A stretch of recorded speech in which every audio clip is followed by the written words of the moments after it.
Alam naman natin di ba? Ako, wag na tayo magbiruan. Si kasama ni Tambi yan si Erwin Tulfo, di ba?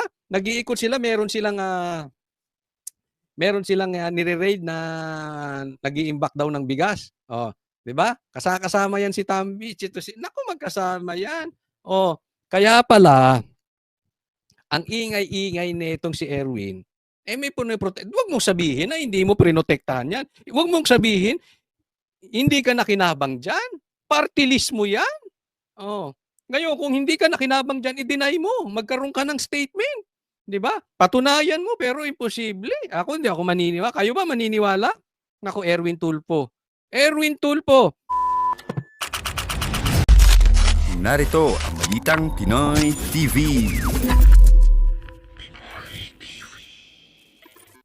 Pero bago po tayo magsimula, ipapaalala ko lang po, wag pong kalimutan i-like tong video na ito ha. Pagkakita nyo pa lang, like nyo po agad ang video na ito, itong vlog na ito. And sana po, doon sa mga hindi ko pa po subscriber, yan, subscribe naman po kayo dito. Konting lambing dito sa channel ni Coach Oli News PH. Tayo po ay magbabalik muli. Itong hearing kanina, bigyan natin ng komentaryo. Sundalo, ginagawang basurero. May approval yan ni Bongbong at ni Tambi. Siya si Orly Guteza, 47 anyos, dating miyembro ng Philippine Marines. Siya ay lumapit nitong Miyerkules kay Senator Rodante Marcoleta at naghayag ng kahandaang magsiwalat ng kanyang nalalaman. Sa kanyang testimonya sa Blue Ribbon Committee, December 5 noong nakaraang taon nang ma-hire siya bilang security consultant ni Ako Bicol Party List Representative Zaldico. Ang toka niya, mag-deliver ng basura. Tuwing may duty detail ako sa basura, pumupunta kami sa 28 Ladybug Corner, Dragonfly, Valle Verde 6, Pasig City. Tagabuhat lang ako ng malita ng basura. Ang ibig sabihin ng basura ay malita na may lamang pera. Ayun, yun. Pambira. Yan ang gusto kong basura. Yung maleta na puno ng pera. Totoo yung kasabihan, may pera sa basura. Intindi na itong mga to.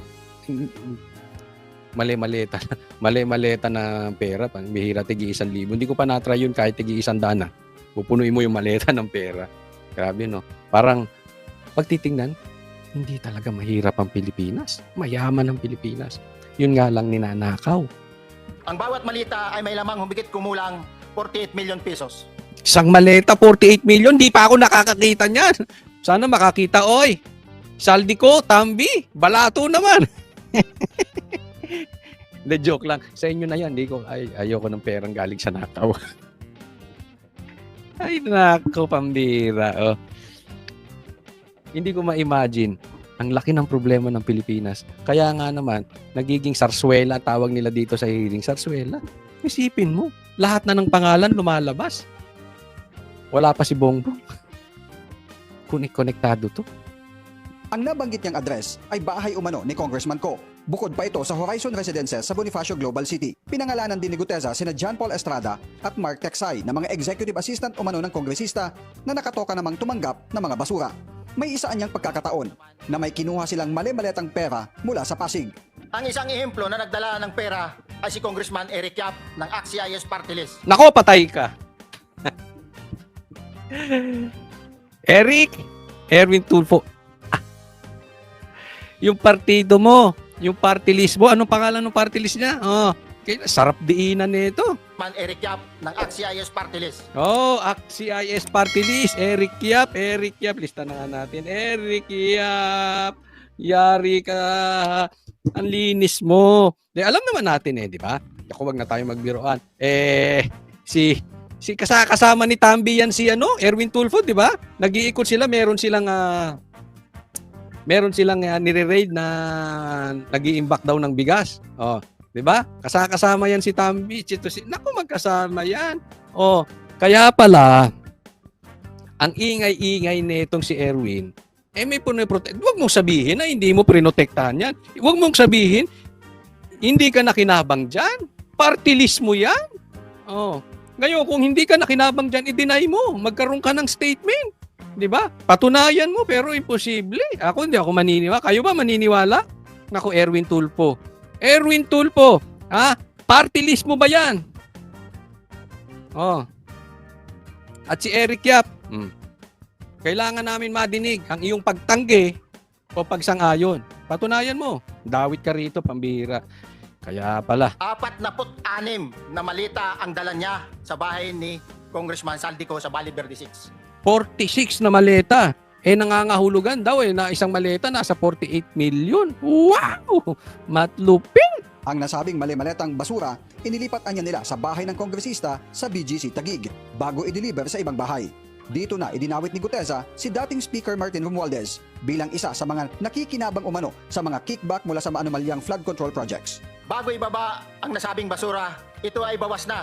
Halimbawa, nag-akyat kami ng 46 na malita. Ibababa lamang namin ay 35 malita para i-deliver sa bahay ni House Speaker Martin Romualdez sa 42 McKinley Street, Taguig. Ang labing isang malita ay naiwan sa taas ng 56th floor sa Horizon Residence. Nako, karamihan pala napupunta sa'yo, Tambi. Kaya pinagpilitan nyo. Ito nabubuo na kwento. Kaya pinagpilitan ninyo patanggal si Marcoleta as Blue Ribbons chairman. Ano ang paraan na ginawa? Pinatanggal si Chis Escudero. Okay? Na Senate President. Definitely, pag tinanggal mong yung Senate President, alam mo naman to si Tuta nga papalitan niya yung Blue Ribbon Chairman. Di ba? Kasi alam nila, hindi nila hawak sa leeg si Marcoleta. Kay Marcoleta to lumapit tong testigo na ito. Naku, nagkaloko-loko na. Yan yung iniiwasang mabanggit si Tambi.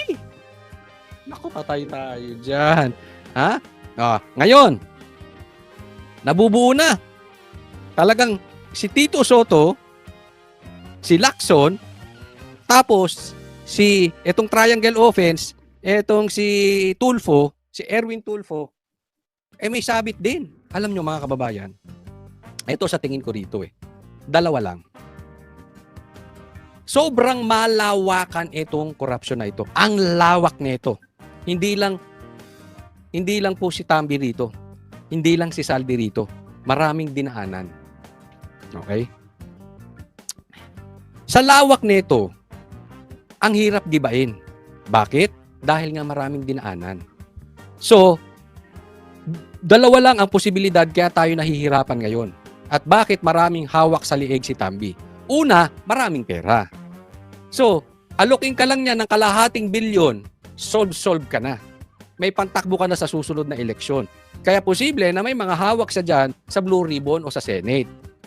Pera po yan, apakalaki niyan. Buhay na pamilya mo kahit mag-resign ka na as politiko. Pero pangalawa, maraming madumi. Maraming may bahay dito. Eto na, yung CIS, itong kay Erwin, di ba? Posibleng dawit din dito si Erwin. Hindi rin natin alam, baka sa susunod na mga araw, dawit din dito si Tuta. Kasi si Tito Soto, hindi mo talaga maintindihan. Parang biglang naging Tuta ni Tambi. There is something fishy. Hindi nyo ba naiisip yun? Si Ping. There is something fishy. Ano kaya yun? May natanggap, may kasunduan, o madumi rin? Sabi ko nga, ang lawak nitong korupsyon na ito. Ang daming nagkaroon. Ang problema nila, si Marcoleta, malinis. Pag ang kalaban mo malinis, hindi titigil yan. Hindi madaling takutin. Tingnan mo yung mga bilyar, tumahimik Di ba? Lumipat nga sa kampo nila Lacson di ba? Ang dali magpatahimik kasi kung merong posibleng dinaanan ka rin ng korupsyon. Although hindi nasa iyo yung bulto, hindi nasa iyo yung bagyo, pero naaambunan ka rin. Kaya minsan naiisip ko, halimbawa lang, kunwari lang, wala akong planong tumakbo naisip ko lang, paano kung tumakbo kaya ako? Pambihira.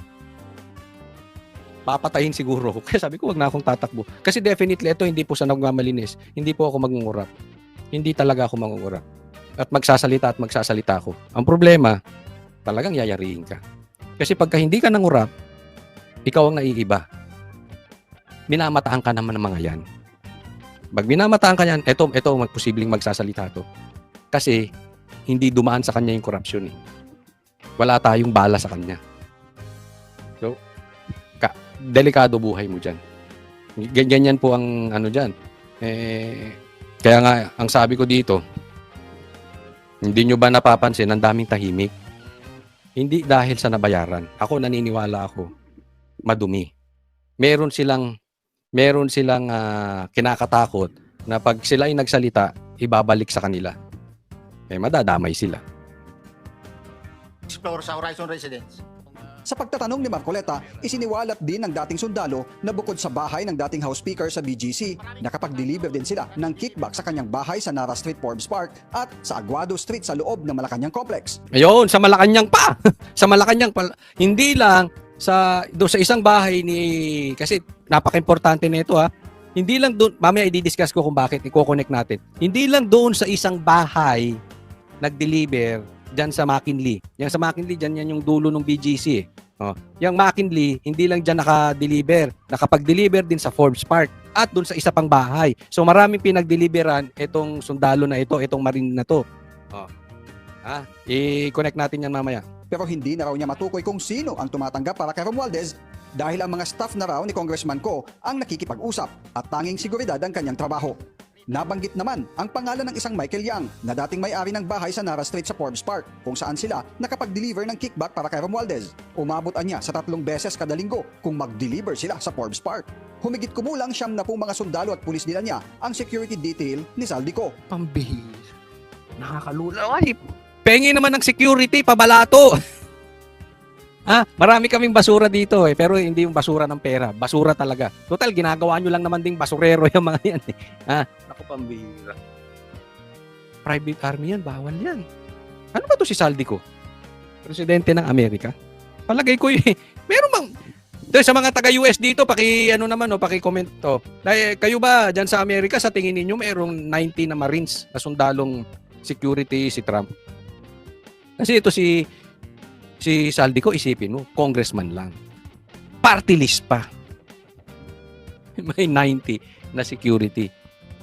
Sundalo, pulis, pambihira. At 3 beses, ilang beses? Sa isang linggo mag-deliver? 3. Milyon-milyon. Habang nanlulunod kayo, si Crocky nag-aantay. Nag-aantay ng mali-malitang milyon-milyon na bag. Pambihira, pagkaganyan kan talaga. Ako, this is my opinion. May pagkadimot. Yung evil is too much. Yung budhi mo siguro, yung puso mo kulay itim na. Sobra na. Sobra kaganid mo. Kaya nga, tamang-tama yung tawag sa inyo, buhaya. Hindi na kayo makontento. Okay na yung mayaman ka. O kaya yung sobrang yaman ka. Pero itong yaman mo kakaiba. Buhayang buhaya. Siguro kahit hanggang 10th generation buhay kung hindi mahahanap tong yaman na ito. Diba? Ang bihira Agosto nitong taon nang mag-resign daw siya bilang security consultant ng kongresista.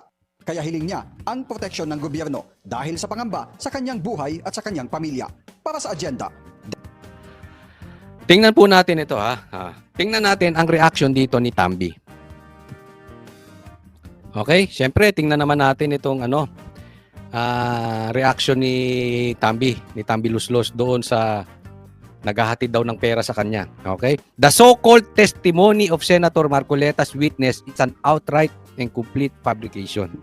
The so-called testimony of Senator Marcoleta's witness. Grabe kung i-address niya Marcoleta's witness. So pinapalabas niya, ito si Marcoleta, bias. Pagkagaling kay Marcoleta, bias. Ang isusunod niyan, kasalanan niya ni Sara, kasalanan ni PRRD. Diba? Nothing more than a desperate attempt to link me to supposed kickbacks where none exist. Pilit na pilit. Ito sasabihin ko sa iyo, Tambi. Ikaw ang imposible. Walang matinong Pilipino, walang matinong tao na maniniwala na tumatanggap si Saldi ng limpak na salapi nang hindi mo alam, nang hindi ka nakikinabang. That is impossible. Ikaw pa, imposibleng papayagan. Naman, Tambi, pustahan tayo, pati yung mga kasamahan mo na hindi takot sa'yo o hindi bayaran mo o hindi mo nalagyan, hindi naniniwala, walang maniniwala dyan sa sinasabi mong yan. Kalukuhan yan. Ganyan ka-powerful si Ko, hawak niya lahat ng pera. Okay lang sa'yo? Parehas kayo nung pinsan mo, gago. Parehas kayong walang alam. Parehas kayong hindi nakinabang. Nangyari under your watch. Buti sana kung tipong dinaanan ka lang eh. Hindi, galing po sa inyo yung budget. Kay ko mismo. Sa Congress mismo. Tapos hindi mo alam. Tapos hindi dumaan sa'yo. Tapos hindi ka na kinabang. Alam mo, itong sinasabi ito, dinideny ito ni Tambi. Sige, let's assume tama siya. Dalawa lang yan eh. Ikaw na ang sobrang linis sa lahat ng politikong nakilala ko. Ikaw na ang pinakamalinis. Or, ikaw na ang pinakamaduming politikong nakilala ko. Even worse than Bongbong Marcos. Grabe yung corruption. Hindi mo alam. Hindi ka nakinabang. Yung party list mo, ganun. Ikaw ang speaker. Ang linis mo, Teng. Ang linis mo. So kung totoo yun, napakalinis mo sobra. Kaya kayo tatanungin ko, ano malamang-lamang? Siya ang pinakamalinis na politiko sa balat ng lupa sa history ng Pilipinas. O ito, pinakademonyong, pinakamaduming politiko. Yun lang yun, hindi po pwedeng gitna. Pinakagrabing Congress to. Pinakamaraming nakurap tong Congress na ito. So either ikaw pinakamalinis o pinakamadumi. Niloloko mo yung taong bayan. Ako ewan ko sa inyo kung maniwala kayo dito. Ako may tanong. Pero para sa akin, ikaw ang pinakamadumi. Imposibleng wala kang alam. Opinion ko yan. Ang tanong ko, anong opinion nyo, Dilaw? Hindi ba kayo magsasalita? Ikaw, Richard, kayong mga vloggers, malinis pa rin to? Sa tingin nyo, malinis pa rin yan si Tambi? Kayong mga komunista na pinagtatanggol nyo, sinasabi nyo, pinagtatanggol nyo ang taong bayan, kayong mga NPA, tingin nyo malinis to? O kasamahan nyo rin tong komunista at NPA? Hindi ko pinagbibintangan, nagtatanong lang. Magkaharap-harap na tayo. Magkaderechahan na tayo. Kayong pink. Kayong dilaw. Malinis? Sa tingin nyo malinis to si ano? Tahimik kayong lahat? Ni hindi nyo mabanggit, nagrally-rally pa kayo ni hindi nyo mabanggit si Bongbong, hindi nyo mabanggit si Tambi. Ano kayo, duwag? Bakla? O ipokrito? Yun lang yun. Ito na nga mga kabalita. Ano na ang masasabi nyo patungkol sa balitang ito? Please comment down below mga kabalita. Pag-usapan natin yan sa comment section. At kung di ka pa nakasubscribe sa ating channel, baka naman